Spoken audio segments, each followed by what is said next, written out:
welcome to the Earthborne Games podcast. I'm your host, Anders, Evan Simonet. Anders couldn't make it for some reason. We're not sure why.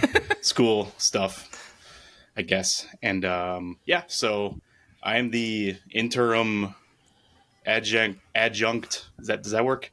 Host. Substitute. I'll do my best. On the teacher theme with Anders. Right. I definitely don't have his flow or his pacing, so you got this. But I do have an emergency word.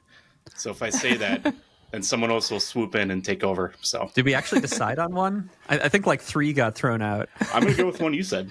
Okay, all right. Okay. Seamless to work into conversation. Yeah. Works perfectly. Yeah. No one will know. So with me as always is the crew, the big crew from Earthborne Games, my coworkers. Andrew Navarro, how's it going? Oh, good. Wow, I'm first today. That's exciting. Yeah, I thought I'd switch it up, Yeah, it's going pretty well. I don't know if I've talked about it on the podcast, but it's been extraordinarily rainy down here for the past 3 months, where not this past 30 days, but last time I checked, it's a week or so ago. The 30 days prior, we had almost 28 inches of rain, which is jeez. Just for context, it's normal 7 for that 30-day period. Yikes. And it's just short of how much precipitation Minnesota gets in a year. So a lot of rain. But the sun is out, which is very exciting. And we actually, last week, we couldn't take it anymore and went to the coast on a little, we just so we could see the sun, which is a nice thing to be able to do. So we drove to the Pacific coast and stayed at this place called Playa Flamingo for a few days. And that was awesome. And that's where the playcast happened, right? Yeah, I recorded 2 playcasts there. Yeah, we posted the first one that I screwed up, and then the next one where I figure it out. And for context, while Andrew was suffering through this weather, it was negative 17 here in Minnesota. Yeah. For context. Yeah. I think what I've learned is that you can complain about the weather anywhere. Well, that's fair. That's true. When you got back, was your home just in a lake? No, actually, we found out it was sunny the entire time we were gone. So just had to leave. Yeah, figures. That's right. Well, yeah, it was cold for all of us up here. Fisher, how was your heating bill? So like mine, probably not as bad. Is yours pretty bad? Yeah, we have a pretty old boiler, so and we're never really good about insulating the windows.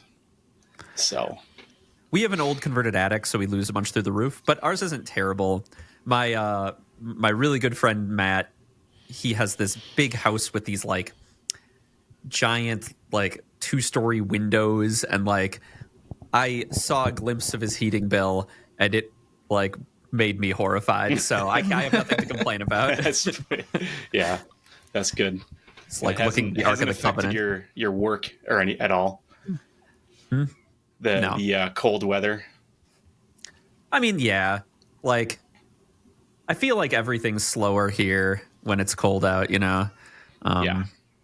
But it's not terrible. Given that we mostly work from home, you don't really have to go anywhere, you don't have to commute or brushing off your car or anything. So I just come in here and turn on the space heater and, enjoy it. So not too bad. Yeah. Nice. That cave life. Yeah. How about you, Maxine? How are things? Good. When it was negative 17, I was intelligent enough to go on a trip to a cabin up north, 4 hours north, where it was extremely cold, negative 30 with a wind chill. Oh my gosh. So smart. Very good idea. Yeah, what did you all That's dangerous levels. Yeah, did you just play board games, or what did you do? We played board games. That was it. Was there one of those? Was there an old metal or cast iron stove on a brick platform in the middle? Not in the middle, but yeah, something similar to that. Little. At least heater. that's a Yeah. cozy imagery. I would probably put up with the cold if I could be in a nice little cabin with something like that. It turned out okay. I was worried about our cars. Oh, yeah. Like our, the batteries dying or whatever. And one of the cars did need to get jumped, so it was a little hectic at the end. But it was fun. Yeah, that's like the start of the horror movie, right? Like it's so Oh, yeah. cold that all your batteries lose charge, In the middle of nowhere. Mm-hmm. Yeah. and that's the start of like Abominable, the snowman themed horror movie. Yeah. It's like The Shining with Jack Torrance frozen in the middle of a hedge maze. Yeah. But no, I am back and warm. Thank goodness. Well, what does Anders say at a time like this? We got a great show. He usually has a great transition. Got a great show for you today. Yeah. We got work stories. We got some excellent questions. I think we got to save one of them for a special guest, I think. Then we'll always talk about stuff we're into. But no Anders Indie Game Corner. So...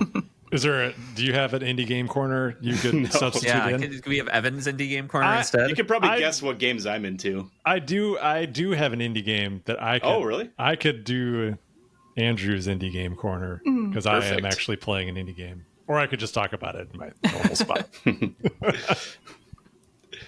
I was just about to talk about how I did an escape room, and then I thought, I wonder if there's such a thing as an indie escape room, like kind of like a even smaller escape room in a smaller establishment. Aren't they all out indie? there I think that would clues. just be someone's house. Yeah, I did criminal. do this one in Fort Collins where my folks live. I did this one, and it was just run by this one woman, and she had designed the whole thing, built it all herself. She showed up to run it, and it was just above this antique store. She had just rented the space above this antique store, and so you actually go in through the antique store and then up to this thing, and she ran the whole thing herself, and it was like, it definitely wasn't like the highest production value escape room I've ever done, but it definitely had kind of like cozy, homemade vibes, and like she was willing to do puzzles that a lot of other places, like, there were steps where we had to destroy things in the room. Oh, no. And, that's usually a no-no, right? Like, Yeah. That's amazing. Wow. That's cool. So yeah, like, I mean, like, to Andrew's point, I feel like they're all kind of indie, but there's like chains now. There's that one at the Mall of America, right? Like, I've done that one a couple times. What is it called? Escape the Room? I think it's just called Escape the Room. Yeah. I'm not Very making that original. up. I think that's actually Yeah. the name. Yeah. yep. That gets you where you're going, I guess. I think there's that one. I totally forgotten about this, but we did that Mansions of Madness escape room with that Canadian company. Remember that? Weren't they a chain? Oh, were they? Did you ever get to do that? No, I just saw Okay. images. It looked awesome. Yeah. It Yeah, looks really Kara cool. and I got to see images of it, and we really wanted to like go and do it. Yeah. See, Yeah, it was I'd go very elaborate. I'd go the opposite direction from that woman who did an escape room above a antique shop. I'd buy up a dead mall and make the entire mall the escape room. Oh, that'd be cool. Okay, that Go to sounds the rad. Though. arcade. You have That to go to the sounds food awesome. court. Yeah. Well, Old abandoned mall. I don't know what the business plan on that looks like, though. I don't know how you make buying a whole mall for an escape room financially viable. Yeah, I think step one, buy dead mall is probably cool enough. You can probably stop could be used there. for like housing or something, but Or I was saying just to have, like, just to explore it. It'll just get creepier and weirder as time goes on. That value is just going to go up. well, until I have the funds to afford such a thing, I should stick to my work at Earthborne, which provides me the perfect transition into work stories. So, I guess, what's everyone into work-wise? Starting with Fisher. Yeah. Well, it's funny when you started this episode, you mentioned like, we've got like the whole Earthborne crew, but we actually just left. We just left a meeting with like all the Earthborne Yeah. crew where we were all Good point. we were all playing Eidolon together, and like we were all in one big TTS environment. So So honestly, this feels like a nice intimate chat compared to everybody playing Eidolon all at once. Talking over each other. It was fun though. Like we kind of set it up. I might have talked about this a couple episodes ago, but we've set up like this TTS environment with a bunch of stations to kind of play Eidolon at, and then we can in Discord we all drop into separate rooms with the person we paired off with, but we're all in the same environment, so we can kind of snoop on each other's board. And like I can, if we have an even number of players, I don't even play, and I just jump from room to room and just like observe and take notes on what people are doing. And it's been really nice because it kind of gets that collaborative feeling of playtesting together in the same space where you're kind of interacting with each other and stuff. So that's that. So that's one of the things we're doing. We are continuing kind of our Eidolon testing and refinement as we prepare to bring that game to the next stage. Yeah, that was pretty fun. Like I liked, because I was also just in the observational role, just kind of bouncing from game to game when I thought it was looking interesting, which was pretty frequently. But like the whole, just like the overhead shot of like these 3 games going concurrently, like it made me think of like Vegas for some reason. Like I was observing some like compulsive gambling or something. You and I start betting on how all the playtest games go. Yeah, there were some pretty good games, a lot of different ones too. Yeah, it was cool to see. my game with Rob was real good. That was a great game, super tense all the way to the end, and I won. Very proud of that. Made it a better game. Yeah, no, the two of you were entrenched in the time. Cory and Sean finished, I think, 3 games in the time it took. Oh my goodness, really? Yeah, they did a best of 3 while you and Rob played 1. I didn't know that. Well, our game was like a marathon. It got to the point where Rob only had like 4 cards in his deck. Yeah, that's unusual for Eidolon. Oh yeah, yeah. Crazy. Yeah, Joe and I we stumbled out of the gate a little bit because I misread something right away, but then it picked up, and we just didn't have a lot of shards between the two of us until later on in the game. So, well, I think this was like Joe's 2nd or 3rd game ever, right? Yeah, right. He'd only played one other game before, I think. Yeah. But it was cool, and I hope that we can do this more in person eventually. Yeah, I think the set we've kind of alluded to this in other podcasts. We've been kind of messing with the set, and I think it's stabilized to a point where it might be worth printing again. I got burned like when we were working on the game. I printed a full set of cards, and back then the sets were even bigger, and I got a good like month or 2 with just kind of updating cards. But then like months later, I printed and sleeved a whole nother set, and we completely invalidated it within like a week of me printing it. And when you spend hours sleeving cards for it all to be invalidated, it feels pretty bad. So I haven't printed a physical copy of Eidolon in a while. That's what we need AI for, sleeving cards. Yeah, can I get a little AI-powered mechanical arm? Wait, no, this is how I die in the robot apocalypse. You'll become sleeved in your comforter or something. Yeah. Those Sleeves POD my prices, esophagus. those POD prices at Artiforge are pretty affordable. We could maybe just how much is it worth? How much of your time is it worth to just print it instead of sleeving it? And then it's just done. You don't have to sleeve it at all. No, that's a good question. Like, I don't know if they do stuff like that. Like, just print this one set of things for us. well, I don't know even if that's an option. that like print place I went to just send off some to get our Eidolon rule sheets for packs printed. Right. They can cut down. They can't round corners, but they can cut down to any size we want, and they have like a professional paper cutter, so we can just print there. That might be worth it. It's hard to say because like it's not like I'm sitting there on work hours just sleeving cards. Usually it's like Sam like and I will watching turn a on show TV. or something. Yeah, we'll turn on TV for the evening, and I'll just sit there sleeving cards while we'd be on the couch anyway. So it's not super lost time or anything. Yeah. Well, Well, Well, sorry, my work stories have gotten way off track. I was just going to say, outside of the Eidolon testing, anything else to report? Well, so one thing is, like we've talked about, we've got a lot of team members at the studio now. We've got Rangers going. Maxine's working on Ranger stuff. I'm working on Ranger stuff. We've got Eidolon going.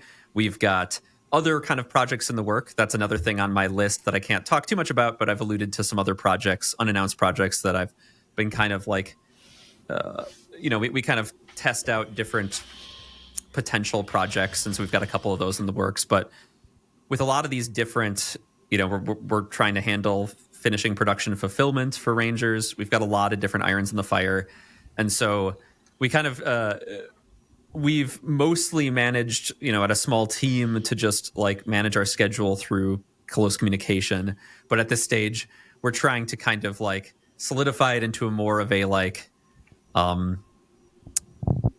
like project schedule, like an official schedule for the studio and stuff. So I've been working on that process, which I do find kind of satisfying. I think it comes from like how type A I've become in my 30s, but like it's very satisfying to kind of put everything down and be able to visualize the totality of our like all of our different effort in one place. So that's been kind of fun.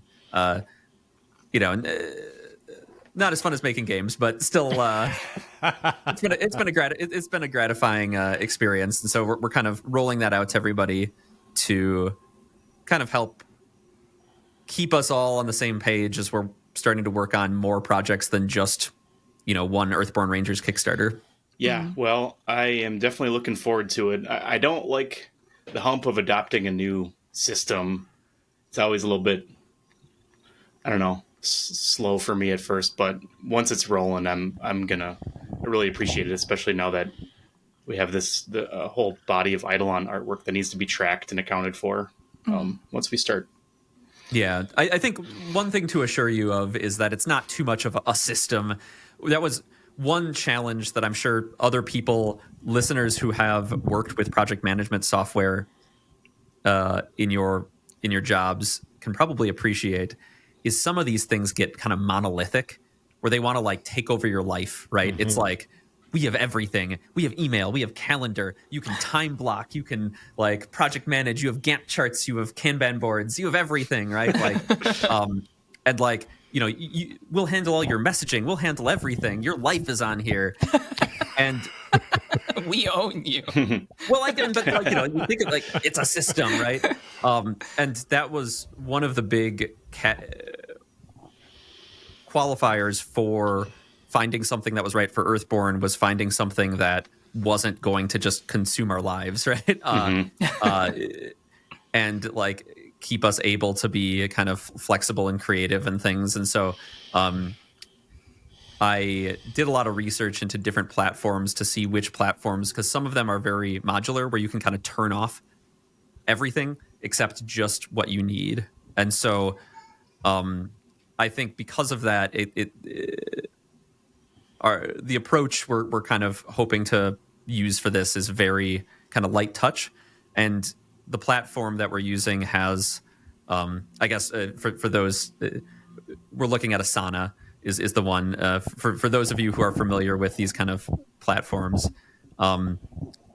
you're able to turn a lot of things on and off. So you can turn them back on if you ever have need of them, but they're just invisible to people when they're not, which is, I think, a big plus in my book, as opposed to some of these others where you log in and you have this dashboard that looks like you could launch a space shuttle with it. So anyway, that's my way of reassuring you, Evan, that I don't think it's going to be, I think it'll be a pretty easy and helpful tool in the end for you. Good. I'm not really a Luddite, but I am initially resistant to new platforms and such, so that has put my mind at ease a bit.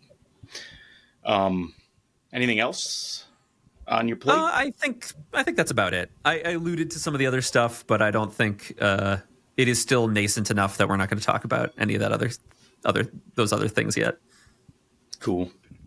Maxine, what's going on with you with work stories? I've got a couple things going on. As usual, I'm juggling a few different projects at the same time.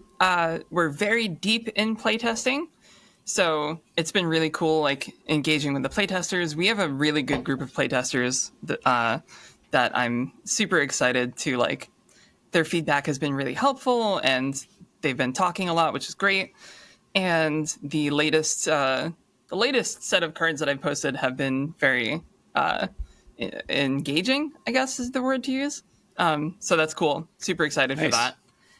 that. But the other thing I've been up to is updating the Living Valley on the back end, all of the rules glossary with the new content for the expansions, and updating the FAQ, basically just giving the Living Valley a whole once over, to make sure that once fulfillment starts and people start getting their copies of Legacy, all of that stuff is up on the website. Oh, sure. Yeah. Yeah.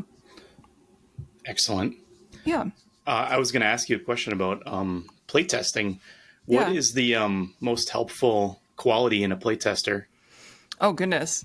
That is a tough question. I feel Like like an interview question. Yeah. What's that? It's like an interview question for Well, someone who's I'm applying curious. to be a playtester. I always hear about playtesters and playtester pools, and Yeah. you're so like intimately involved in that, coming from FFG and stuff. And it's always been a tertiary thing to me.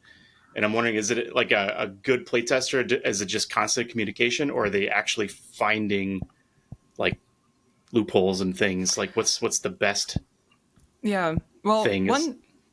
one thing that I've learned over time, over the years, is that there's many different kinds of playtesters, and it's important to have all of them. You got your playtesters who are like, I'm relatively new to the game, and I don't maybe have a fully grasp on the rules, and that's okay because we want those testers to be in the pool, Yeah. so that we can catch any things that are like, wow, this mission actually was way more complicated than we anticipated, that kind of thing. And then there's going to be playtesters who are deeply ingrained in the game system and can find those infinite loops and glitches in missions and stuff like that. And then you also have playtesters we have some playtesters this time around. I find it really, really intriguing, who write their playtest reports like a narrative. That's awesome. And I was like, that's so cool. That's awesome. So it's like really fun for me to pull up their report and like, I can actually like listen to this cool little story that they're telling. Well, I mean, the Rangers is so narrative based. It's hard not to. That's how I would. If I was a playtester. And it's actually helped because I can see where like there are parts in the story that maybe I'm like, okay, I could take another pass at that piece of the story and like improve that so that the narrative makes more sense, like flow wise, So Yeah, the mechanics like force them to drop out of their narrative voice, like Right. maybe a bad sign. yeah, exactly.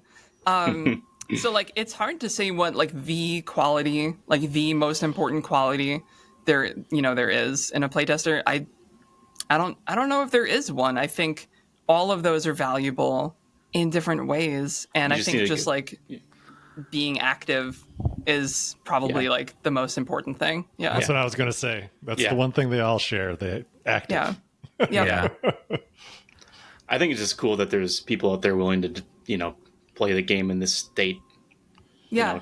Looking for Playtesting's tough. Yeah. Mm-hmm. Yeah, because when we're working on like the prototype, the early versions of a game, like we're kind of playing the bad version so that everyone else gets to play the good version. And so playtesting is a somewhat thankless job sometimes because sometimes you're playing through content and you're like pointing out all of the problems, and sometimes it's a blast, but sometimes it's not fun, and we're extremely thankful for the people who are willing to do that. But a lot of people are happy to do it because they get to see the content ahead of time, and it's cool. Yeah. And I think the people who enjoy it, like they enjoy that aspect of play, like to be involved with the process. Like that is enjoyable, even if it's bad. They had fun discovering it being bad, and then being able to offer suggestions on how they might approach fixing it. Yeah, and then when the content comes out and they get to play the final version, they can see how it evolved, and they can like go back, and it's a point of pride for a lot of playtesters. They get to see the final product and feel like they were part of it, and they were, So playtesting's great. Updating the Living Valley and playtesting, it sounds like a full schedule. I imagine you don't have much else you have time for, Well, work-wise. I just started with the Living Valley stuff, so but that shouldn't take too long. So Nice. yeah, Yeah, it doesn't stop me pulling her into side projects. that's true. Yeah. That's true. I never say no to work. Well, speaking of side projects, I can just knock my work stories out here. I'm now that we're beginning the solicitation process for artists for Eidolon, I'm just seeing how quickly my schedule will become busy with balancing my work between art direction on two different games and doing art and doing graphic design for both of them. So I am entering into a period where I'm really going to appreciate that scheduling software. And even though I said I'm going to be resistant to it initially,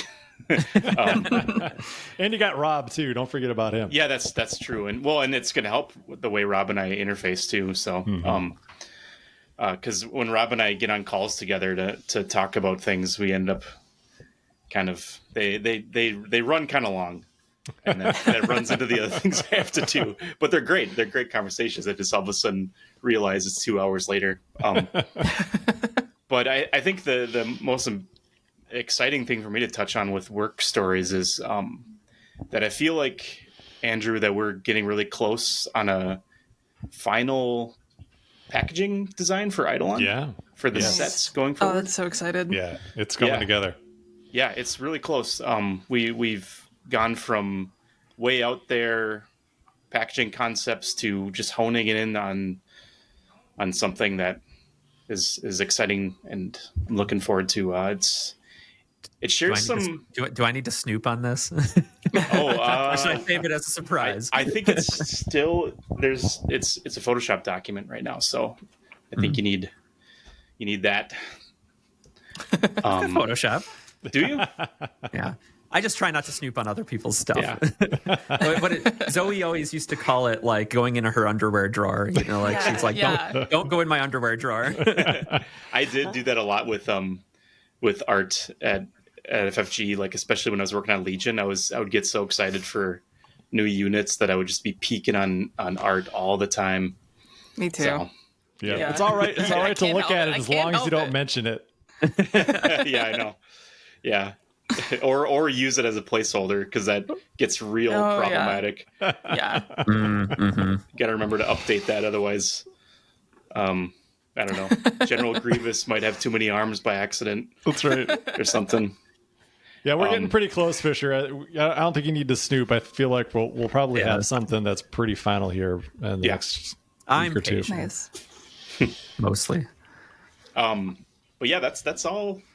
That's all I got going on right now. So, but I did make time for the playtest today, which was a lot of fun, and didn't get to finish my game, but it was a lot of fun, and I just have to read rules more closely so I don't I always get too excited to play to my deck's strengths, and I don't know. I get ahead of myself, so get over my skis. I mean, that's a classic.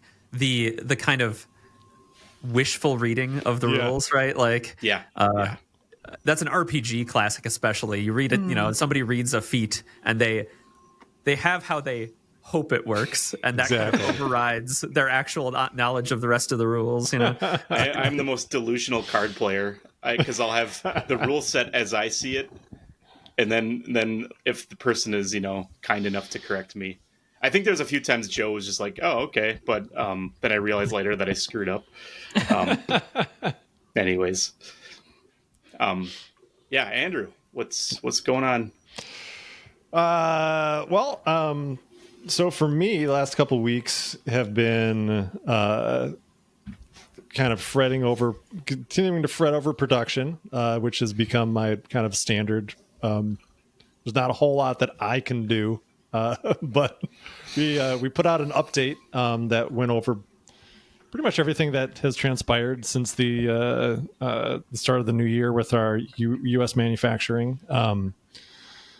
Where we got some samples, and then that led us to the decision to reprint some stuff. And that's all being done though now. And so yeah, we're getting really, really close to finishing up the production at Delano. Based on everything they've said, everything will be either done or in the final assembly step by Valentine's Day. At that stage, we should only have core games left to be assembled, just because there's a ton of them. But we'll be prioritizing all of the backer orders first. So we're overprinting. We're printing more than we're fulfilling the backers. So we have stuff to sell in retail, and then we'll have it in stock for a while, hopefully, or not. I don't know. Could all sell out. That'd be great. I'd take it. But we are prioritizing the backer orders first, so that all that stuff will get assembled and through, and then out to the fulfillment centers, and then they'll continue to assemble the rest of the run, because it's pretty sizable. So communication with factories, I did finally hear back from CMA, the guys who are working on the minis. I got an email from them this morning, and with actual proofs of the packaging, so that's very exciting. So that's happening. So we're just waiting on test shots right now of the minis in the metal. So excellent. Hopefully that'll be very soon. But yeah, I was very encouraged to see that there is indeed progress happening there. We finished up all of our other add-ons. The Ranger meeples finished up last week, or they were like scheduled for assembly like mid last week. So I assume they're probably done at this stage. So everything is done there. And then now we're just getting ready to do the card-based products printing at Ludofact. Mm-hmm. So again, instead of like what a normal production would be like, hey, we're done, and then we just move on. It's like, nope, let's do it again. So so we're in the home stretch there. We're gonna start getting files to Ludo, and then those printings will be happening very soon. The core game there should be finishing up now. Our rep is at Nuremberg Toy Fair, so I can't necessarily check in with them. But I should know more on all the European printing, the German printing. We should have an update about that within the next couple weeks, posted to GameFound. But apart from that, I have done some creative work the last few days, which has been pretty fun. I did some writing. I've finally putting down on paper a lot of the things I've been talking to Maxine and Fisher about the arc for the entire main story. So I did some writing about that, and that was really fun. I'm pretty sure I've talked about it on the podcast before, but for me, like that type of work, it's very much like a I don't know if lightning bolt's the right word, but it's like I'm plugged into something, and it just comes through. It's like you're holding a lightning rod. No, in a storm. Sort of, but it's not like a jolt, right? It's like a stream of information. And I felt like I was in that zone for a good 3 hours on Sunday morning, and that was pretty awesome. And then our neighbor across the way started blasting his rodeo music, and that kind of pulled me out of it. What a great zone to be in for the amount of time it lasted, though. Yeah, it was fantastic. It was so cool. It was like, for a lot of it, it was like I was just kind of sitting there watching the story play out like a movie. And eventually I just got to the point where, and I was just I was very much in this observer space where I was watching things happen. I'd be like, oh yeah, that's cool. Oh yeah, that makes sense. Yeah, that's pretty neat. And then Maxine, you're nodding. It's like writing, it's like when it just unfolds in front of you. That's how it is when I'm writing long form narrative. It's just you can plan all you want, but sometimes you just things just happen and you're like, oh, okay. Yeah, right. I guess we're going that way. Yeah, I guess this is the direction the plot is heading. I didn't anticipate this, but it makes perfect sense. Yeah, exactly. So I felt like it did a lot of that with the whole overarching story. So then we'll be able to then bring that into our forthcoming expansion. So by the time you get to the end, it'll all feel like it all makes sense. So that was really fun. And then working on some other projects, doing some very basic packaging design. That was really fun.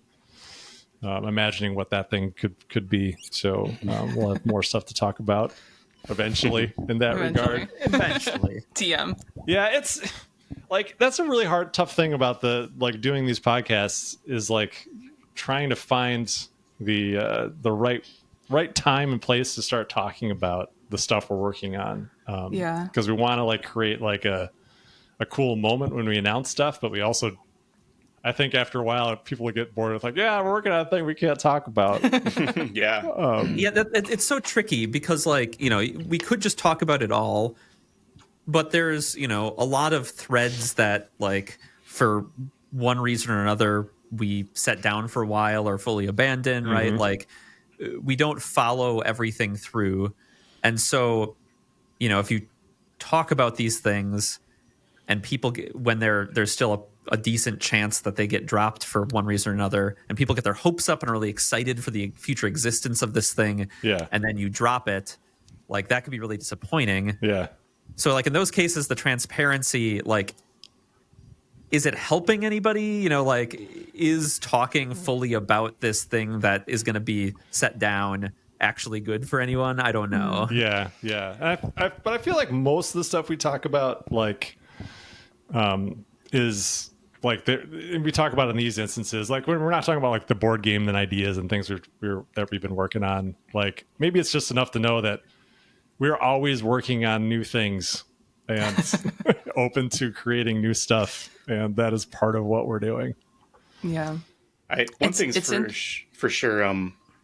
Future tabletop studios, if they choose to use a podcast as a platform to deliver information, they can learn from us because we're making all the mistakes about how much to talk about and not to talk about.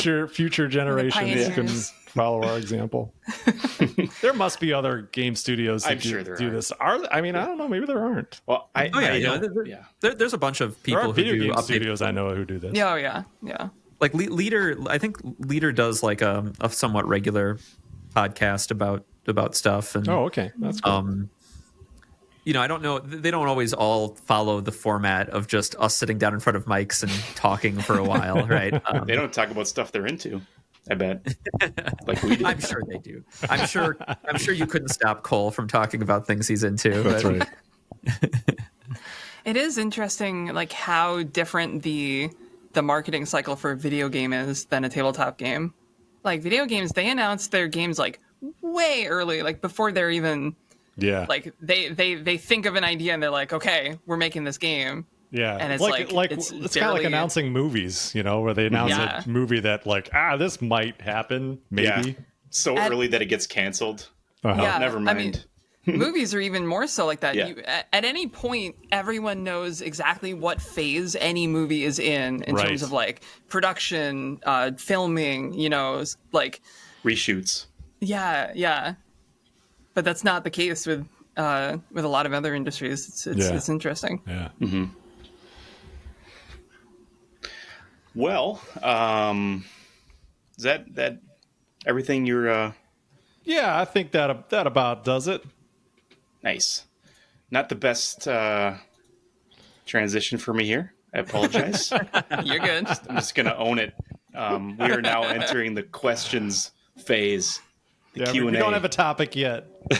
We're always. I think the last few things we've done as topics like have been suggestions from the audience. So if anyone has a thing they'd like us to like do a deeper dive on, let us know. Our last listener question is a kind of a soft suggestion. It's not like it wouldn't be an ongoing one, but I think it could be an interesting thing to talk about. Okay, at some point. That would be great. Yeah. All right. Well, tease for the end of the questions. All right, I get to read all these names now. Start with a great one. So we got a question from Turd the Third. Any update on the EBR soundtrack that was mentioned a few months ago? Can't wait. Yeah, I can give you an update on that. Your turdness. It's done. It sounds good. It sounds amazing. Really great. It's really, really good. Working with Tom Figgins, the composer and performer, and he got some other musicians to play live on the soundtrack as well. It's pretty phenomenal. It comes in at like just under 3 hours. So it's just a tremendous amount of music and really high quality stuff. It's not not mailed in at all. A lot of work and care and time and effort went into it, and Tom is just incredibly talented. And there's some bangers in there. There's some really good ones. It's extremely good. I wanted to. Do you think if we all have a favorite that has a name that isn't too much of a spoiler, can we talk about it? Because I have a favorite that I've been listening to a lot. Oh, sure. Yeah. Like, so before you to share your favorite, though, I will say, just to let people know that we will be doing an official announcement about it here probably in a little over a month. Kind of like with the update to the Living Valley, like we definitely want to have the soundtrack out when people are getting the game and starting to play, so they can play along with the soundtrack. So we'll be making an announcement about how you can get it and where within the next month-ish or so. Effectively, once fulfillment gets going, then I feel like we can safely do that without people saying like, "This is great. Where's my game?" I'd rather get that started first, and then we'll announce it and make it available. I'm sorry, Evan. That's please. exciting. Oh, I was just gonna say that I haven't listened to all of the tracks yet, but my favorite one is "Clouds Do Part." Oh, awesome! Yeah, that's a great. I really one. love That's a good that one. Yeah. It's beautiful. I think my favorite is just the main theme is just so good. Like I can like visualize, like everything that's happening. I don't know. It's really good. But I also like a shout out to the Rapids. That's a good one too. Yeah, the Rapids Ahead. It's got that one's got like a good like melody to it. Yeah, that one like really stands out. Like we Tom and I talked about that particular track a lot, where it is very different from the rest of the soundtrack, but like is also like one of the most catchy songs. It's really catchy. Yeah. So I was like, my first response was like, I don't know. But then like it just stuck with me. I kept like humming it to myself and then playing it. I was like, you know what? I really like this. Like it's kind of like the I don't know, like a very specific level, like in a video game where it has like a really catchy tune. Like that's kind of how it feels to me. The Luchinals and the Kelpweed is a good one too. Yeah. All right, I'll stop. Yeah. Yeah. There's a lot of really good There's ones. so many good ones. I was concerned. I had anxiety that I wasn't gonna like. But you weren't gonna like it. Yeah, but I was proven wrong. And it was great. I just didn't want to have to be like, yeah, it's pretty good. But that's not the case at all. I love it. Yeah, really looking forward to making that available for everybody. All right. SM Tilson has a question. For Eidolon's Game Found, will there be a pledge tier for those who want the game's true name? And then he has, in parentheses, Cory Game on it. I am willing to pay 10 more Cory dollars, valued to be determined, to have something like this. I am guessing that having Cory sign the inside of the box would be prohibitively difficult. The inside of the box. Oh my goodness. Not if you brought That's the box so funny. to him at a convention. Yeah, that would be the That's true. easiest way. Yeah. Maybe we Also, can careful before you promise Cory dollars. You don't know the exchange rate, Yeah. Maybe we can pay Cory and Cory dollars or people can pay him to give a little 1-minute message to the fans. There's a little bit more to this question too, but Oh yes, but then we can say it, but then we'll also save it for later. You want me to read that part? Yeah. Yeah. And just we'll tease that we'll have Michael answer this himself. How does Michael feel about the game being called Cory Game? I would hate for this to be seen as as disrespectful for his work. Yeah, we can save that for Michael and or Cory to comment on. Though, like, I don't know. I feel like my impression from like, because obviously Michael has seen people calling it Cory game and stuff. Michael is very chill about this kind of thing. He's just a very chill guy in general, and like, so I can't imagine he's that bothered by it overall. But well, we can hear from him and see what he says. Yeah, I'm sure he'll be super furious. That's the side he shows us. He's would it be biting his pillow and punching it. Like, yeah, I'm pissed. Like, you're damn right I'm mad. But to actually answer the question, I'm sure this is a joke question, but I don't think this is something we could conceivably do. We're not going to be doing custom Cory game packaging. You can bring the game to Cory at a convention, and he will sign it. You can have I'm him willing to make cross that off promise for him. Eidolon and write Cory game in Sharpie. We could maybe make a PDF you could print yourself and then glue it onto the face of the box. Only if Cory makes it. Right.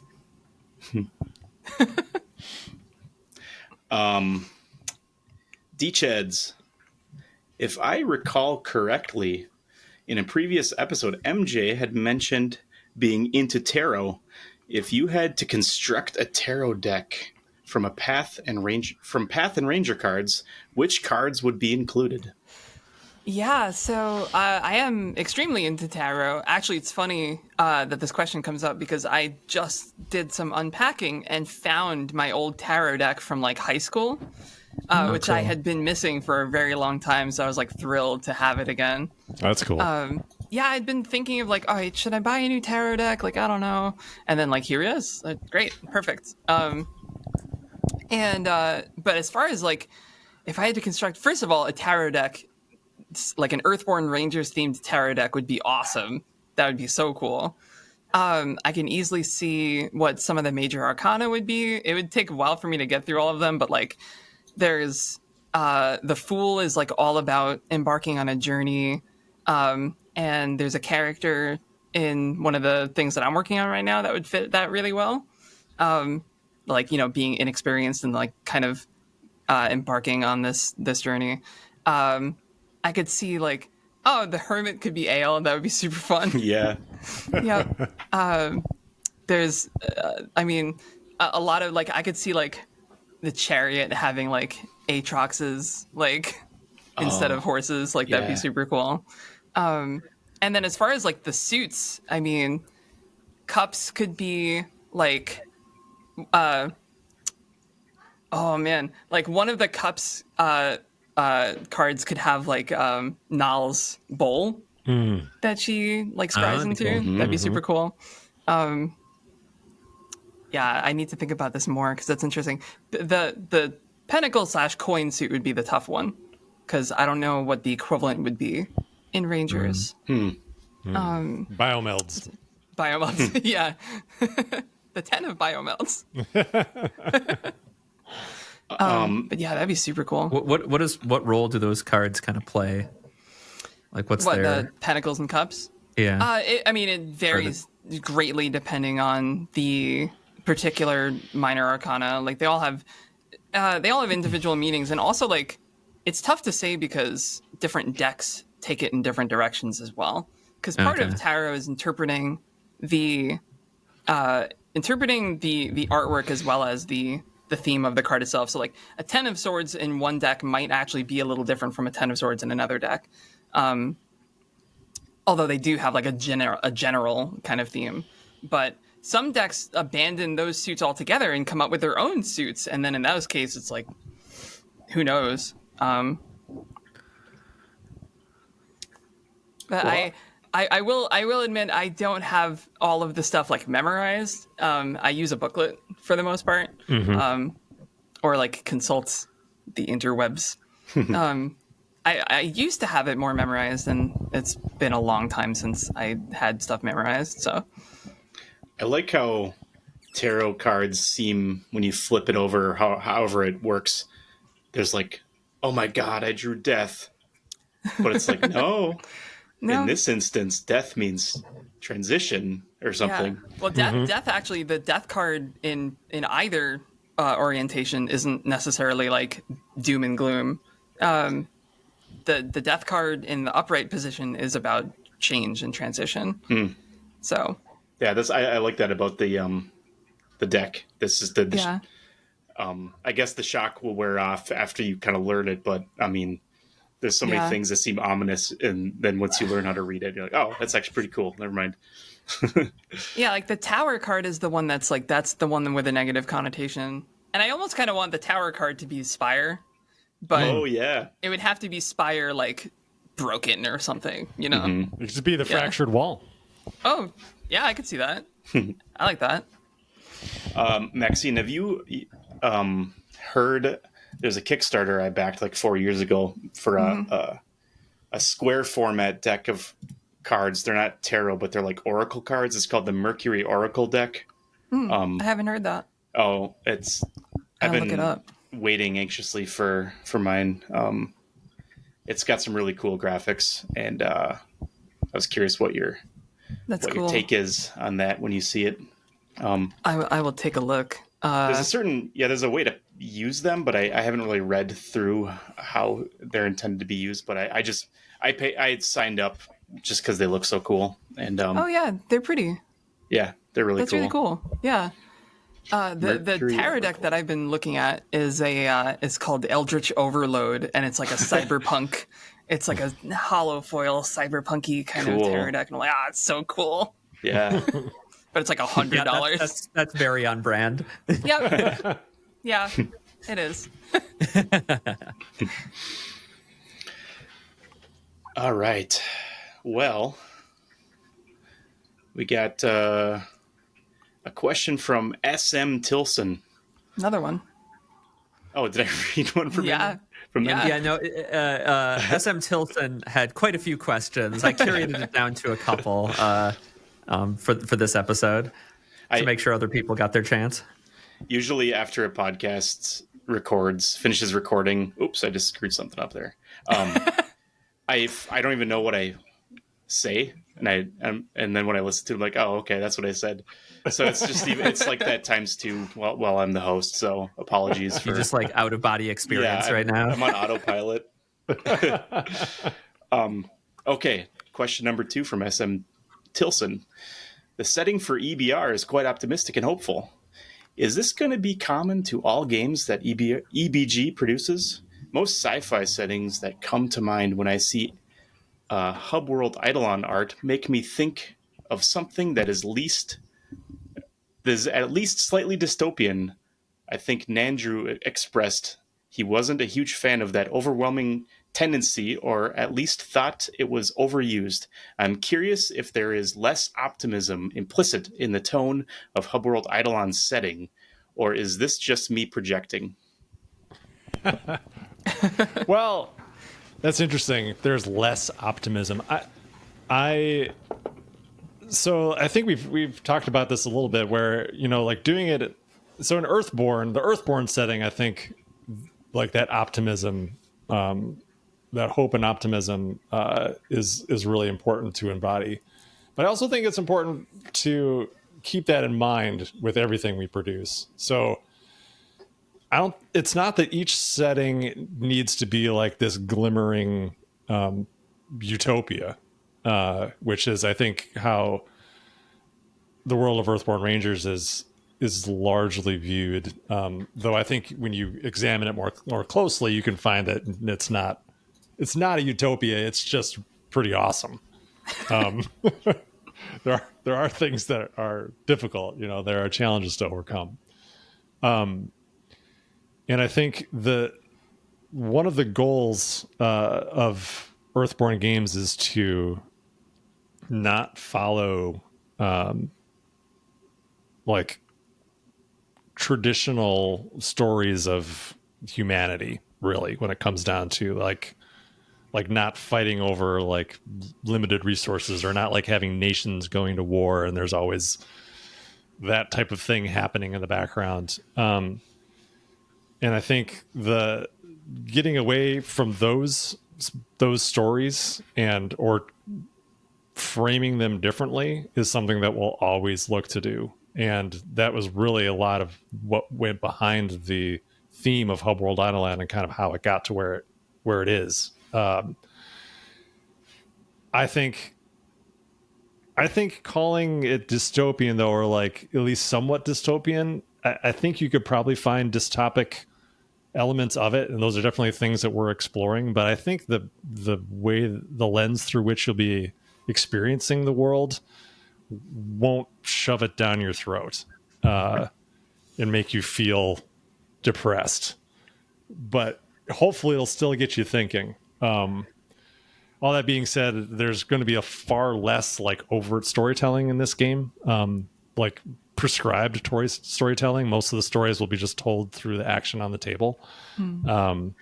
So you're going to bring your own preconceptions to it regardless. So if you are of a mind where like it conjures those things for you, then that might be the direction that your imagination takes it. Well, I think the question, the word optimism is an interesting choice here too, because like I think sometimes, you know, like Rangers has its own conflict in ways, but like, you know, because it's way past the kind of darker parts of what happened to the planet, you know, it's a cozier setting. It's like a more positive setting overall, right? But like a setting doesn't have to be positive for it to also be optimistic, right? You can look to genres like hope punk that are like defined by hope in the face of like adversity, right? And like things that are awful. And so like I don't think that a optimistic setting needs to not have bad stuff, right? But it needs to be optimistic about how people will deal with that bad stuff, or like how people will exist with that bad stuff. And so like, yeah, I don't necessarily think that a setting needs to always be cozy for it to be optimistic. Yeah, I think it's more about like not reveling in that those vibes. Like I feel like I always go back to like, you know, like Game of Thrones, like the Game of Thrones show, for example, that just I think went even a step above the novels, which was I felt were like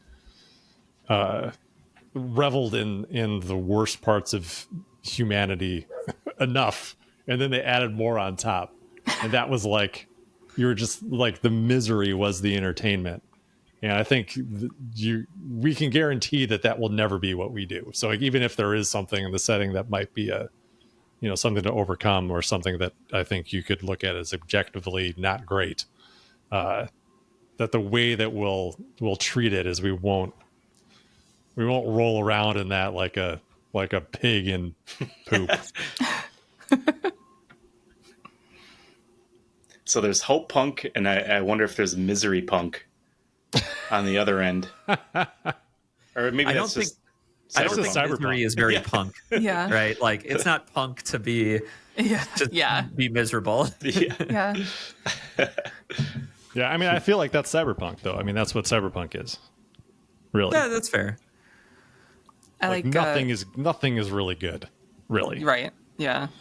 I like Grim Bright. Grim Bright. Grim Bright. How would that play out? Read my book. It's very Grim Bright. Grim Bright. That's great. It has horror and also like hope and optimism in there as well. So kind of like hope punk without the punk. Cool. Okay. Well, we got a question from Bobfly. Is that a first? I don't think I've heard Bobfly before. Yeah, I don't think so either. I think Bobfly introduced themselves. So yeah, I think they're somewhat new, at least asking questions.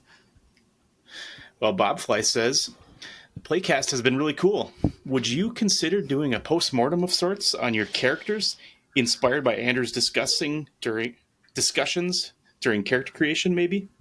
I think it'd be neat to get your reflections on the ways your characters played. Yeah, I think that'd be cool. That'd be great.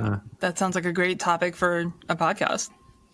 Yeah, we had like how many different people have we had playing the playcast now? 5. So Five? we've got Yeah. a decent number of characters. 6, 6. Six? including Anders. Yeah. Oh, that's true. Yeah. Oh. I very quickly had a strong sense of what my character was like. 7. Just Cory. 7? Oh, of course. Cory. Yeah. Isn't Cory? I guess so. Right? Us 4, Cory, Anders. No, that's Oh. 6. I think that's Yeah, 6. that's Yeah. 6. Yeah. Unless you count Sean co-piloting. Oh, True. Yeah. Yeah. In the lost episode. Yeah. I think Anyway, it's a I cool think idea. that'd be kind of a cool deconstruction to talk about. Though I do believe Bobfly, before asking this question, did say they were stopping watching the playcast because of spoilers. So if we do this recap, you're going to have to finish the campaign yourself before you can listen to it. Right. Well, we talked about doing like a spoiler episode where we do just talk about the campaign. And I think that would be fun to do, where we could just take people's questions who have finished it and want to know more about like what went into the decisions. And then I think as part of that, we could talk about our playcast playthrough, and maybe how our characters played and how we felt about them. Yeah, I think that'd be cool. My Pretty character's been better than I thought. Like, I feel like I went into it. 17. Yeah, I went into it. I think thinking that Day Howler wasn't great, and I love Day Howler. Good. So I'm enjoying my three awareness. Nice. I mean, I'm playing a character I've played a lot. So I honestly don't know how we would have pulled off some of the things we did without my character. But we can get into more detail when we do the whole segment. Yeah, I Yes. think that's a cool Yeah. idea. That's a great idea. I love my character. I Well, think you my got custom art. I mean I got right. custom You're art. spoiled. It's true. Yeah.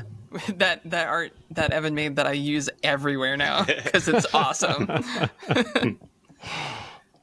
You're also playing my favorite specialty as well, the shaper. Shaper? Yeah. Yeah. Shaper's great. I've been just I've- shaping the earth all day. I love it. Shape the Earth is Yeah, amazing. it's really fun. Yeah. I thought you were going It's to a fun specifically refer to Prodigy the Floating Tower, and I was going to say, Yeah. I have some bad news for you, Evan. Oh no. Only if you play with the optional rules. yeah. You can always play it as written. But yeah, the Shaper Tailspinner combo has been real solid. I like it a lot. Well, my artificer Renzo, I just grabbed stuff that I thought was cool. So it'll be interesting to talk about the spectrum of like player levels and experience, because it was, and it'll be interesting, for to see the last episodes of the playcast as well. It'd be interesting to play them. Yeah, Yeah, Evan, you're going to see it up close. that's right. Looking forward to the finale. I'm gonna need some reward cards. Yeah. Oh, we got some. Don't worry. Yeah. Well, I think that's all the questions for this episode. Which brings us to the final third, stuff we're into. And I guess we have a Andrew indie corner, right? Oh, sure. Yeah, I can go first. Do you want to, or we can keep No, it's cool. tradition- I went first during the intro, as I can go first in the stuff we're into for a change. That's Yeah, we start with the indie corner, so you gotta take over the indie corner today. yeah. Okay. That's how I get the genuine responses out of folks. I turn everything on its head. Andrew should take notes. Yeah, so I have been playing an indie game. I've broken my rule, my general guideline. It's more of a guideline than a rule of not playing games on my computer. And I downloaded Caves of Cud Oh yeah. from Steam. As I saw that that game has been out, I think, since like 2007, something crazy like that. It's been in like very early states, and then it was in early access for a while. And Cory told me about it a couple of years ago, and it sounded interesting. And then I saw that 1.0 was finally released in December, so I watched a couple videos of it, and it looked interesting. I was not quite sure about it, but it was like $30, so I thought, yeah, why not? And so I've been playing that, and it is interesting. I don't know if I like it yet, but I keep going back to it, so that's something. It's a role-playing game, roguelike, in a kind of like, I guess, is it ASCII? It's kind of like looks kind of like an ASCII game. Yeah. Yeah, very it's kind of flat. in the style of like Rogue or NetHack or Dungeon Crawl Stone Soup, that kind of ASCII Like graphic. Dwarf Fortress kind of vibes. So your characters and like all the things on the screen are just like static 2D limited color palette objects moving around, and you make your character. There's multiple modes. I've only been playing classic mode. Classic mode is permadeath, so you make your character. You have some choices. You can either go with some of the presets. I've just been mostly using presets. You can choose mutants or non-mutants. Mutants have these cool mutation abilities. The non-mutants have cool cybernetic abilities. I've been playing as a gunslinger, which is like an owl man with 2 pistols. That's cool. It's pretty cool. Sometimes really survivable and powerful. Other times murdered immediately. And then you pick your character, or you can make you can spend the time making a character, and you can save it as a preset if you like it. And then you get to choose your starting zone. You have a few areas you can start from, and then you jump in. And it's a roguelike. So the first time you play, you're like, I'm reading all of the entries of talking to people, getting quests. I'm like paying close attention. And then you go a few screens away, and then you're just dead. It's like, okay, well, all right. I guess I'll just do that again. Then you do it again. And then so the more you do it, the less I find myself reading, because I'm like, oh yeah, this guy just wants to do this. This guy wants to do this. So I'm just like zip, zip, zip, zip, zip. Go to these people and get the things, and then head out. So I'm kind of iffy on that. So I kind of keep going back to this thought of like, maybe I'll try one of the other modes. There's like an adventure mode that, or exploration mode, I think it might be called, that prioritizes exploration instead of combat. So it makes a lot of the things that are aggressive towards you not aggressive, and then you get experience more for talking to people and finding new places. So that's kind of a cool idea. Then there's also like an RPG mode where it checkpoints you at settlements. Though since I never get past the first settlements, there's really no benefit there. I don't think it like resets you back to the settlement with all your stuff. It might, but I doubt it. I bet it just saves it, and then you got to start over again anyway. So I don't know how valuable that is. But what I do like about it, and I think the thing that I think resonates with me is the same thing that makes like Rangers resonate with me, is that when Rangers is working really well, it creates these really cool moments that that I'm excited to share as like a story of a thing that happened in my game. And that's exactly what this game does. Like my character might have died horribly, but the circumstances around that and what happened leading up to it were cool. Like the last time I played, I felt like I was doing pretty well. I finally figured out how to travel on the overland map, which is something I didn't quite understand, but then I figured it out and like kind of excited. So I was like, oh, cool. I actually see myself on the overland map, and I see how all this works. I'm going to go over to this place that this person told me about and check it out. Well, on my way there, like the map was such where I couldn't get through, and it kind of redirected me to this other place. And when I was there was like this weird clam hanging out above ground. I'm like, what's this clam? So I walked up to the clam. The clam swallows me and then transports me to the other side of the map, like the super high level area. Oh my goodness. Where I had to run for my life to get to this settlement where that was safe, where that was like full of these frog people and giant slugs. And they all spoke in this weird. All the writing is fantastic. Like it has this kind of like esoteric, kind of off kilter vibe to it, which I really like. Like even like describing simple things like tables. It's fun to read. Like this is a table. It's like it's planar slabs crafted from a once living, like stuff like that. Yeah. Ridiculous. But anyway, I end up in this like frog town. It's not the frog town in St. Paul, but like a literal town with frog beings, and I couldn't leave because everything around there could kill me instantly. So I was like, man, what do I even do? So I just Gotta find another clam. yeah, that's what I tried. I kept going into clams, and it kept just like transporting me around the same area. I was like, I can't find a clam back to the area that got me here in the first place. So eventually I ended up going in a clam, and then being in a memory or something, and then dying. But that was it. So like. So now I'm like, I go back and I play some more, and I'm going to, but like I don't know if that's just the game. Like crazy stuff happens, enjoy it, die, do it again. So that part's been fun. So I've been enjoying it overall. Now, I think that it sounds like that combination of the crazy stuff and the challenge and like the non-hand holding, like it reminds me of conversations from when I was young about video games that my friends and I didn't understand, right? Like there's so many games where I basically know what to expect the whole way through, and you have no idea what to expect here. So No. like, you're telling the story of kind of surviving in this hostile environment in a way you might not feel in a lot of like video games. You might just, AAA games you might pick up. Yeah. Well, I'm never going to walk on top of a clam again. That's for sure. I've learned my lesson.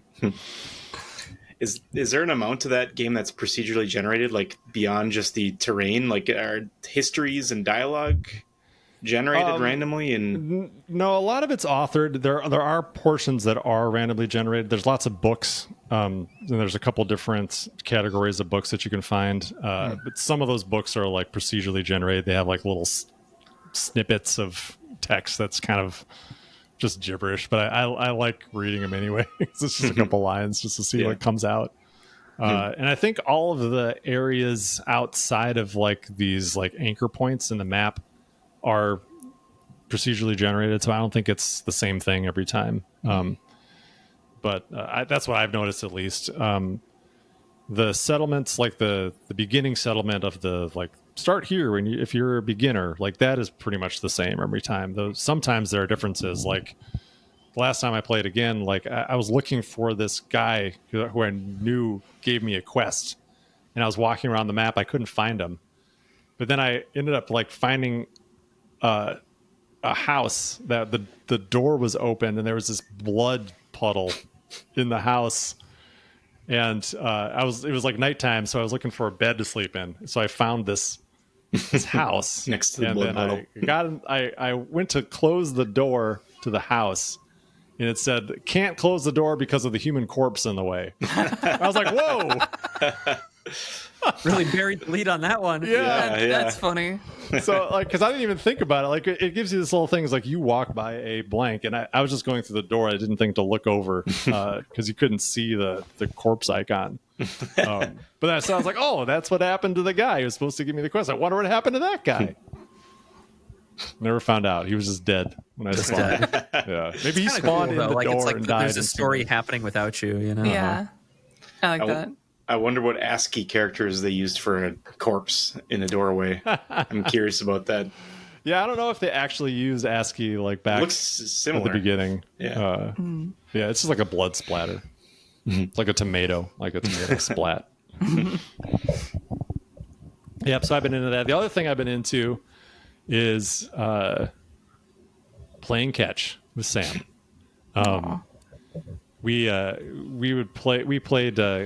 We play catch a lot back home with football, and we've been looking for a football down here, and there are no footballs. This American footballs for our European listeners. But when we were at Playa Flamingo, we went into like this kind of froofy surf shop that had like all these like fancy brand names of nice surf clothes and things. and they had these little kind of squishy water toy footballs. So we were able to get one of those, and actually it's like, it's kind of like this big, but it's pretty high quality, and it's got a nice weight to it. It's actually really fun to throw and catch. So last few days since we've been back, we've been playing catch with that. So that's been fun. That's very wholesome. Yeah. Yeah. When your kid still asks you to play catch, you should always say yes, because one day, Oh yeah, totally. one day they won't. I remember my friends and I had a Nerf football that had a light so you could play catch at night. Nice. And it was always fun to just throw it into a group of kids, and then you just hear them all run into each other because you can't see anything, and you just see the ball disappear, and a bunch of kids like, ah. Fun. Like Andrew's like, yeah, I have this nice wholesome moment with my son, and Evan's like, I mess with children. Look out, Siggy. Yep.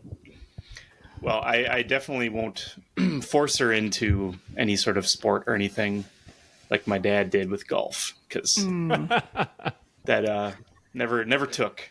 So, do you have hopes about what sport you want her to do?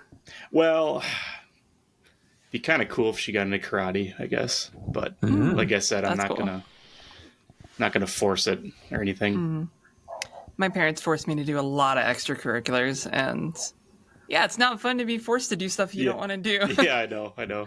Yeah. I think there's some value in it, though. There was value in some there of is. it. Yeah. There is. Yeah. I liked, even though there were things I complained about doing as a kid, I'm glad my parents made me do them regardless. Oh yeah, I say that about golf, but at the same time, I wish my parents forced me to take piano lessons. That would have been amazing. I would have resisted it, but Yeah. I definitely resisted violin lessons. I practiced violin for 45 minutes every day for basically my entire childhood. Wow. And then Boy Scouts, I ended up as an Eagle Scout, and both I was maybe a little resistant to as they were happening, but I'm grateful for both in the end. Yeah. That being said, we've definitely, Sam and I have definitely been please Wyatt, don't get into swimming or something that where we have to get you to school at 5 a.m. for swim practice. Or God forbid hockey. Oh, So much practice, so much money. My brother's going through that. My nephew's in hockey, and he has to do so many parent activities, like fundraising for hockey equipment and stuff like that. Well, when I did Sam's basketball, that was just 2 practices a week, and then tournaments every weekend for 4 months. It's so much time. It's so much time. So much. Well, speaking of kid activities, Fisher, you into anything other than being a dad? Yeah, you might be able to hear the dog and the kid are going wild in the other room, so I'm not sure if you can picking up on the mic, but no, I am into some stuff. So one, Severance. I don't know if any of you watch Severance, but I really want to watch there's a new season right now. Yeah. And I've just really enjoyed that show. It's definitely not optimistic, I would say. It's it's a little grim, but it's got this very interesting, compelling mystery, and it feels like they know what they're doing and it's going somewhere. And it's kind of this surreal Office parody. Do they have they said it's 4 seasons or yes? They haven't given a exact end point. No. They've said they have the ending planned out, but they don't know how many seasons exactly it is to the end. Yeah, Andrew's skeptical. I am too. Yeah. It sounds cool. I think what I've said before is I will watch it when it's done. Yeah. And the consensus is that it ends well. Yeah, that Yeah. they did it well. Yeah. Yeah. Well, I'm definitely. enjoying the ride regardless. So Yeah. we'll see where it goes. But thus far, the second season has continued to be good. So. Yeah, it sounds very cool. It's an awesome premise. You're I gonna will say watch something, it Maxine? if I will watch it if someone gets it to me for free. Yeah, me too. Yeah. Between like all of my friends and my family members and like extended romantic situations, I have every streaming service known to mankind except for Apple TV. Me too. So Yeah. yes, Evan, I think with your new computer, you might be able to get like a free I know. ooh, See that? month or something. I know. I'll have to make sure I get my fill and cut it off when that month comes up. use it wisely. So, yeah. Well, hopefully we'll be able to get more than a month. We actually we subscribed to Apple TV to watch this second season, and when we started Apple TV on our Samsung Smart TV, it was like, for buying this Samsung Smart TV, you get 3 months of Apple TV for free. Oh, So, nice. Yeah, so I don't think I'll have to pay for the entire span of Severance. Nice. That's cool. Very cool. But other than that, I've been playing Valheim with some friends. That's like one of those survival games. It was like a Viking themed one from a few years back. Is They that still in supported early the- access? Oh, I don't know. What is early access anyway? They've released a bunch of content since it first came out, so we had things to update, and like it's just, it's a nice thing to do to hang out with your friends. Matt and Sydney, my close friends, they live like an hour away, so we don't get to see each other quite as much. So it's a good thing to do where we can just log on and play for an hour or two. And Sydney really likes the like base building aspect, so she gets into that. Like, we were doing it together, but like we would jokingly call her the architect because she always had a plan. And then like she logged on like last Friday by herself, and then I log on like the next day, step through the portal back to our base, and we have like a castle. Oh, nice. She just like Nice. sat down one night and just was like building and made this like beautiful thing that looks like it could be in like a published, like it could be a published asset for a video game. It's That's cool. so it's pretty fun to play like within that context too. But so I've been enjoying that. Is And it then kind of Minecraft-y? yes, it's a little more kind of combat focused. Okay. So you kind of build up to fighting a big boss in each zone. So it's like Viking themed, and you're kind of in like, I don't know if it's the Viking afterlife or like Yeah. you're kind of in this surreal environment with like a lot of, and so you can summon these different like demigods and fight them. Oh. And so your kind of goal is to build up. You have to get different components and find the shrine to this god in this area, and then go there and summon them, and it's like a big boss fight. Okay, so is there like a final boss? Can you complete it? Yes, there is like a last boss, but again, to the early access question, I don't know if it's intended to be the final boss, but there is gotcha. like a point when we'll be done. We've got Gotcha. like three more bosses to go, I think. But yeah, it's very Minecrafty, kind of, you're doing a crafting loop to get your gear up in each zone. But we've installed some mods and stuff, and we tweak some of the values for like crafting, harvest rates, just so that like we don't want to sit there. We don't have time to sit there and stare at a pickaxe animation for like an hour. Right, right. We like the exploration and stuff, but we do speed up some of the like grinding of like harvesting materials. Why and things. not just unlock all of it? Yeah. No, that's not fun. Got to do a little bit of grinding. Yeah. You do get a little bit of, mental stimulation from a certain amount of grinding, some satisfaction, but not too Yeah. much. Well, some of them are like tuned to like have a big ass group, and when we have like 3 to 4 people playing, it's not. Right, right. But yeah, so I've been enjoying that. And then the last thing I'm into is just a thing I'm into coming up, which is I play a decent number of 4X games, and Civ 7's coming out soon, but I've kind of like felt blah about it. Like don't get me wrong, I'll play it, and like I hope it's good. But to me, it just seems like another incremental advancement on Civ 6, except for the biggest feature they're bringing in is basically they're just stealing from humankind. Ah, What like- are they taking from humankind? Basically the way you choose different civilizations each era, and like you have gotcha. a leader, but then Yeah. you choose what civilization you are, and Okay. what civilization you represent changes. So like that's the Like kind of Small big new World? feature.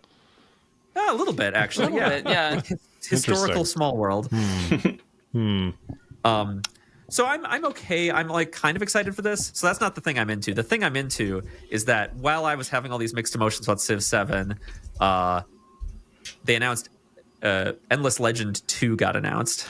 Wait, seriously? And yeah, oh yeah. Oh shit! I love Oh my god, sorry. I love Endless Legend. That's awesome.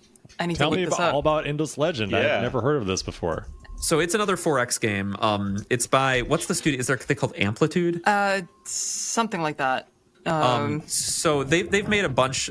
Probably their two most famous games are Endless Legend and Endless Space. Endless Space is kind of a space 4X, and Endless Legend is Yeah. like a fantasy 4X. And so it's like your kind of standard like hexes, and you build your city and expand. Except, so it's got a bunch of fantasy tropes, and it's super messy. It's one of the It's so yeah, it's so cool. it's so messy, it's so unbalanced, and like that sounds like I'm criticizing it, but it's actually great because like it's got like you have like a narrative quest that you can go on where you make these narrative decisions for your hero character, and like basically the equivalent of like city states from Civilization are instead like the areas on the map are broken up into these different fantasy races control them, and they just vary super wildly in power level, and like you can go to these different and you can appeal to them, you know, much like city states. You can ally with them, you can conquer them, and under certain conditions, like if they support you, you can start building units. Like, so if you go to the demons and you do a little quest that like the demons approve of, you might be able to start building demon units as long as you control the demon area. And so it's kind of got this like maybe not Heroes of Might and Magic, but kind of like fantasy tropes layered onto this 4X genre. And it's and the other thing is like the factioning system. You know, like in Civ, you play as different civilizations. They might have a slightly different tweaked rule, but they rarely super break the rules. Like in Civ 5, there was Venice, where you could only be a single city, which like really changes the game in this cool way. One thing they do in both Endless Space and Endless Legend is like most of the different like civs you can play as, the different factions you can play as, have rules that dramatic. It's like, oh, you can only ever have one city. Oh, you don't eat food, you eat the currency in the game. Yeah, So it like yeah. completely changes how you interface with the rules system, right? Like Interesting. That's the thing that I really like about Endless Legend is I just can't, like, with Civ, it's like when I'm choosing my faction, it's like, all right, yeah, I'm France. I guess my archers are slightly better or whatever. But it's like in Endless Legend, it's like you can be a faction that just lives underwater. You can be a faction that shapeshifts in the winter. Like you can be there's so many different factions and they're so cool. They're like so different and unique, and you can also create your own.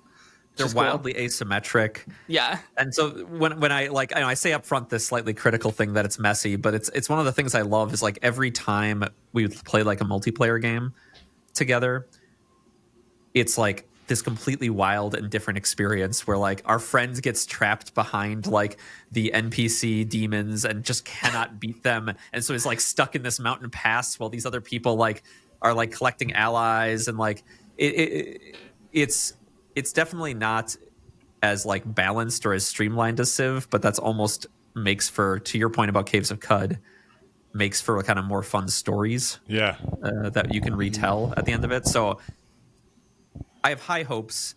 I think when they made Endless Space 2, it was a lot more polished than Endless Space, in like almost to its detriment. So I'm a little worried that same thing could happen here, but I'm going to hold out hope because I don't know. I just love that game. I'm excited. Cool. Yeah, That's it looks really cool. I cool. might want to check out the original. That looks neat. Yeah, me too. It's occasionally on sale for very cheap. Yeah, because it's kind of old at this point. Yeah, like It's 10 kind of years old at this point, yeah. The battle system can be a bit of a slog. It's kind of cool. You like go into whenever you go into a battle, it like goes into it uses the overworld map, but like your units all spread out, and then you do kind of like a tactics game. But having to do a tactics game for every single battle can be a bit of a slog. Yeah, I do auto battle. That's probably the only thing about the game that I don't like, but you can kind of just turn that feature off entirely, which is nice. Yeah, we had when we played multiplayer with my friends, we had an auto battle agreement because if one person is playing the tactics game while you're all twiddling your thumbs, it's very frustrating. Oh, yeah. Takes forever.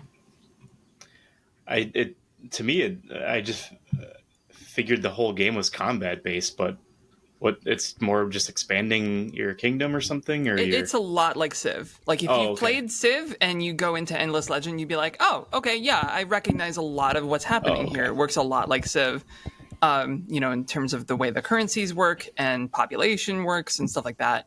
And then there's like a main story, and you're like, whoa, wait, what? There's a main story? Like what? Interesting. The elves are trying to create like a spaceship to get off the planet, and like, it's so cool. It's always the elves. They're always up to something.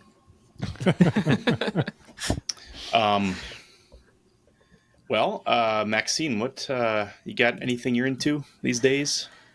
Yeah, you'll notice the show notes are empty for my section because Empty I bullet. haven't been doing anything. So I've been going out more, which is different. I actually mentioned like just before we started recording that I'm supposed to go out tonight, and I'm like, I don't know if I want to, but How are you feeling as we reach the end of the episode? Are you gonna do it? tired. Do it. We'll I would have. see. I could have made this episode an hour. Yeah, You right. should have told me. No, it's fine. I'm already done up, so maybe. But the one thing that I have been doing is me and my partner have been playing Cult of the Lamb because yeah. I got it for free on PlayStation Plus, and it is adorable. It is Oh, so yeah. cute, and it's so much fun. We're enjoying it a lot. Like every time she comes over, she's like, "Can we play Cult Game?" And I'm like, "Yes, we can play Cult Game." It's it's a lot of fun. It is Yeah. usurped Stardew Valley for the time being Oh. as our cozy 2-player co-op game. Looks very cute. Yeah, it's adorable. The one thing that I don't like about it is the co-op was added later, so parts of the UI don't really gel well with the co-op. Where it's like when you go and talk to one of your followers, the camera just zooms in on you, and like the other player like has to just wait a minute while this happens, and but it's still great. It's a lot of fun. But yeah, that's pretty much it. I haven't played video games. Like, I've barely played any video games. That's unusual. I feel weird. Is this what it's like to not be a dork? I don't want to know. I think, Go out I and, think if you like- have to ask, the answer is no. go to like bars and stuff? Like what? This feels weird. Well, are you gonna? If you end up going out, are you gonna do karaoke or anything? No, I think it's just a movie. Ah. We're just gonna go see Sonic 3. Nice. Yeah, because that's gonna be awesome. I love. I'm not a big Sonic fan, but Ben Schwartz is amazing. I love him as a comedian, and he makes those movies a lot of fun. So Yeah, I liked the first one. I the just, second one's even better, I think. Well, there's things I like and things I don't like, but I'm excited for the third one. I just wish that it was in Sonic's world and not on Earth. I feel you. Yeah, I You kind need of a bigger have the budget same. for that, Evan. Yeah. Yeah, I guess. That's part of why they keep making these things. Yeah. Well, they had enough budget to fully change Sonic's appearance after the pushback. Thank goodness. fans. Thank goodness. Can't imagine watching that movie in the old version. Oh God, nightmare. Horrifying. I remember seeing someone posted like a terrible taxidermy animal Oh, that looked too much like the original what Sonic Like was ugly supposed Sonic? to look like. oh no. I'm excited I for like that they've kind of embraced the meme of it, though. Yeah. Yeah. I'm actually surprised they didn't make a joke about it. Like have a doll, In the like a movie. Sonic doll that's the old design, like somewhere. That'd be hilarious. Yeah, it's all in good fun now because the game was the movie was a huge success. So Yeah. you know, it all worked out. Yeah. I'm excited for Keanu Reeves as Shadow. That's inspired casting. Well, Maxine's cooler than us. Yeah. I don't know about that. You're lucky I'm going out. singler than you, is what it is. Well, that's cool. That's awesome. I shouldn't have been the last person to talk about what I'm into because then I'm just gonna be like, well, and that's it. But I'll do my fine. You can best. do it. I was gonna talk about. I'm back playing Final Fantasy Rebirth, and I'm trying to get the platinum. And I'm actually, Is that the first one, or is that the second? The second That's one. the second one. Okay, Yeah. okay. I might actually do it, which is surprising because I've never done that in a game before. But I won't go into Nice. detail because it's been a painful but rewarding process. How many collectibles do you have to get until you get the platinum? Well, okay, so real quick, like you have to do every single like mini game. Pandemic. Yeah, you have to do all the mini games. You have to beat the entire game in hard mode. Oh, After you beat it in normal mode, and then there's like a character in the game that has a little beach resort, and you have to fill it up with collectibles. And there's like 80 of them. Jeez. okay, Oh my okay. goodness. And you get those by doing like mini games and stuff, and then once you do that, there's like a little chest you get access to, which is like another thing that requires you to, you know, but I'm like maybe 95% there, which is Yeah, the yeah. last 5% is going to be terrible though. But other than that, I've been exploring like archive.org quite a bit, looking through old high-res scans of like magazines from the 90s just out of nostalgia, like old video game magazines.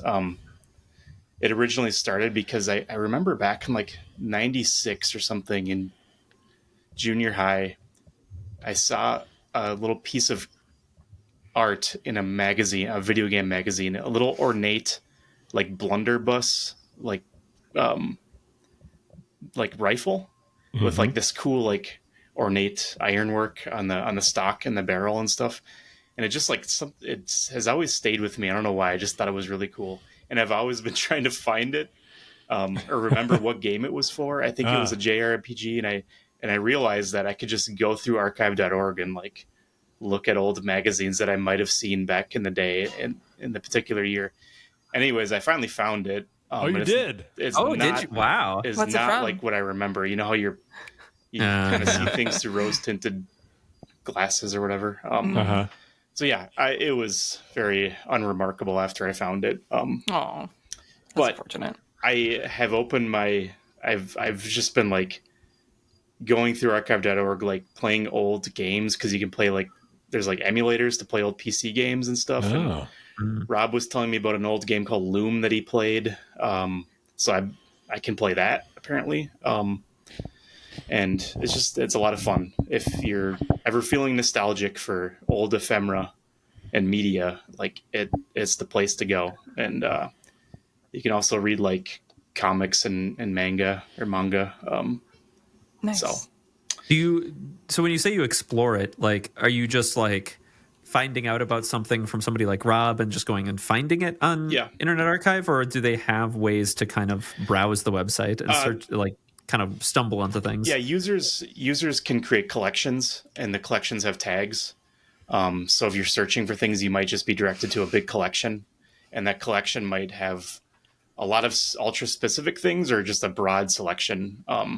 Like, for example, defunct software, Windows software from like the 80s or something, or 90s, which is a big bucket of things. Or there's just like Marvel Comics, and so it's really cool. And I've been looking at old like Japanese video game magazines, and taking screenshots and things of things that I find inspiring and fun and quaint. So That's cool. So yeah, it's a weird thing that I've been into, but I just when I have downtime, I'm just like, oh, archive.org. So highly recommend it. And yeah, that's pretty much it. And now I don't really know how to put a pin in this. Wow. I'll interrupt you for a second, Yeah, so there can perfect. be someone else to say something.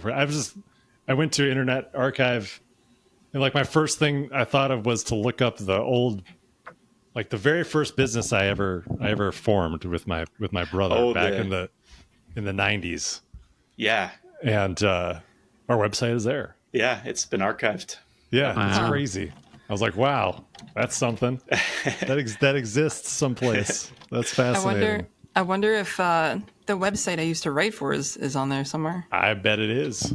My friend That's in cool. like the pre-social media era made like a Stephen King book club, like as a website as a joke, and I gotta I gotta dig up that old web address and check it out. I'm sure it's been archived because we were all reading Stephen King books at the time. So yeah, there you have it, folks. Go to archive.org after you visit, earthbornegames.com. Maybe check out an earlier iteration of the website as well. That's true. You could. Yeah, you could do that, I guess. That's fascinating. Cool. Well, thank you, everybody, and thanks everybody here chatting. Have a great night or day or whatever time it is while you're listening to this. Thank you. We'll see you. We'll see you all next time. Yep. See ya. Bye. Bye bye. Bye.